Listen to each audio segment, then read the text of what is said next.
سریال طغرل یک سریال ترکی است که در این سریال ترک ها امپراتوری عثمانی را به تصویر کشیدند. در این ویدیو سعی کردیم دین واقعی بازیگرانی که در این سریال نقش بازی کردند را برای شما جمع‌آوری نماییم. قبل از شروع خوشحال میشم که ویدیو ما را لایک نمایید و چینل ما را سابسکرایب نمایید. اول از همه در مورد فرمانده مغول نویان صحبت میکنیم که نام اصلی او باریس پاکسی است و دین واقعی او اسلام است و او یک مسلمان است. بعدی لیلا خاتون که نام اصلی او بشرا کبک اغلو است و او در زندگی واقعی در دین مسیحیت است، یعنی او یک مسیحی است.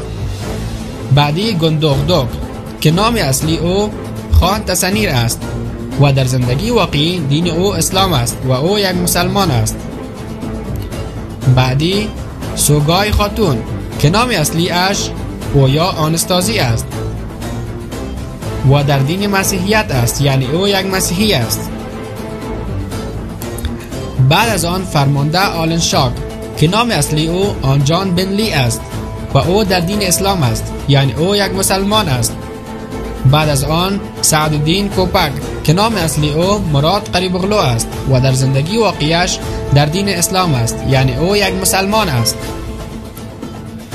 گوکشی خاتون که نام اصلی او برجو کراتی است و در زندگی واقعیش در دین اسلام است، یعنی او یک مسلمان است. بعد از آن کماندار تایتوس که نام اصلی او سردار دینیز است و در زندگی واقعیش در دین اسلام است، یعنی او یک مسلمان است.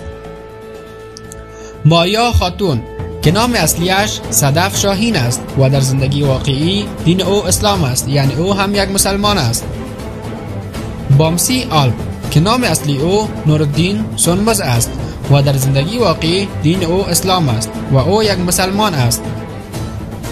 اصلیحان خاتون که نام اصلی او گلسوم علی است و در زندگی واقعی دین او اسلام است و او یک مسلمان است. فرمانده داراگوس که نام اصلی او آسوم است، در زندگی واقعی دین او اسلام است و او یک مسلمان است. ابن العربی که نام اصلی او عثمان سیرگوس است، در زندگی واقعی دین او اسلام است و او یک مسلمان است. ایمه خاتون که نام اصلی او هولیا دورکان است و دین او در زندگی واقعی اسلام است و او یک مسلمان است.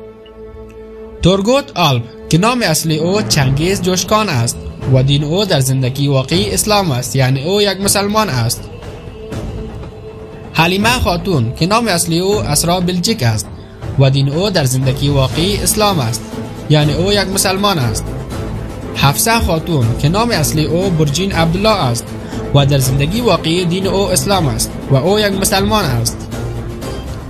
دوغان آلپ که نام اصلی او ساویت سیتین است و دین او در زندگی واقعی اسلام است، یعنی او یک مسلمان است. بعدی آیکیز خاتون که نام اصلی او هاندی سوباشی است و دین او در زندگی واقعی اسلام است و او یک مسلمان است. و در آخر ارطغرل بیک که نام اصلی او انجین آلتان است و در زندگی واقعی دین او اسلام است و او یک مسلمان است. تشکر از اینکه تا آخر این ویدیو همراه ما بودید.